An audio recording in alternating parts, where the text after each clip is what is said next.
பகவான் பார்த்தாரு, என் தலையில ஒருத்தன் கை வச்சாமனா எனக்கு தெரியாம இருக்குமா? நம்ம தாளாம்புவே என்ன பிரம்மதேவனுக்கு, ஆமா பிரம்மதேவன் என்னுடைய முடியை பார்த்ததாக நீ பொய் சாட்சி சொன்னாயே, நீ பொய் சாட்சி அண்டது சொல்லிட்டியா? பொய் சாட்சி சொன்னதினால் புதினமான ஆலயங்களுக்கு நீ பூசைக்கு உதவ மாட்டே போன்னு சாபம் கொடுத்த.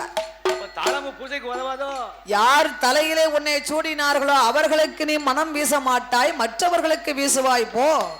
அடுத்த மனம் தெரியுமா அப்படின்னு சாபம் கொடுத்தாரா. பாத்தீங்களா, இன்னைக்கு தாளாம்புவ புனிதமான கோவில் பூசைக்கு வைக்க மாட்டாங்க. அப்படி உனக்கு புனிதமான ஆலயத்திற்கு நீ பூசைக்கு உதவ மாட்டாய் என்று வரம் அளித்தார். ஆமா, அதனாலதான் இன்னைக்கு தாளாம்புவ பூசைக்கு வைக்க மாட்டாங்க. அது பொய் சாட்சி சொல்லிருச்சுல. தாளாம்புவை நம்ம தலையில வச்சோம்னா நம்மளுக்கு மனம் தெரியாது, பக்கத்துல மனம் தெரியும். பக்கத்துல நிக்கக்கூடிய ஆளுகளுக்கு தான் மனம் தெரியும். இப்ப தாளம்பு என்ன கம்ம கம்மான்னு மணக்குன்னு சொல்லுவோம்ல. நானும் இந்த பழைய குத்தாலத்துக்கு போனேன் குளிக்க. ஆமா, அங்க ஒரு 4 தாளமரம் நினைச்சல மாமா, 2 தாளாம்பு பறிச்சுட்டு வாங்கன்னே அதுல பாம்பு கிடக்குன்னு வந்துட்டார். அப்ப மகாவிஷ்ணுவாக என் பெருமாள் பார்த்தார். நாமல் மகன் பிரம்மதேவனோ ஆண்டவன் முடிய பார்க்க சென்று விட்டார். நாமல் பாதாளத்தை துளைக்கணுமான எப்படி போகுவது? எப்படி போவ?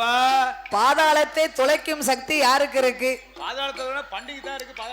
அப்படி ஒரு சொருபத்தை எடுத்தாத்தான் பகவானுடைய அடியை நாம் பார்க்கலாம் என்று அச்சோதனார் என்பேருமா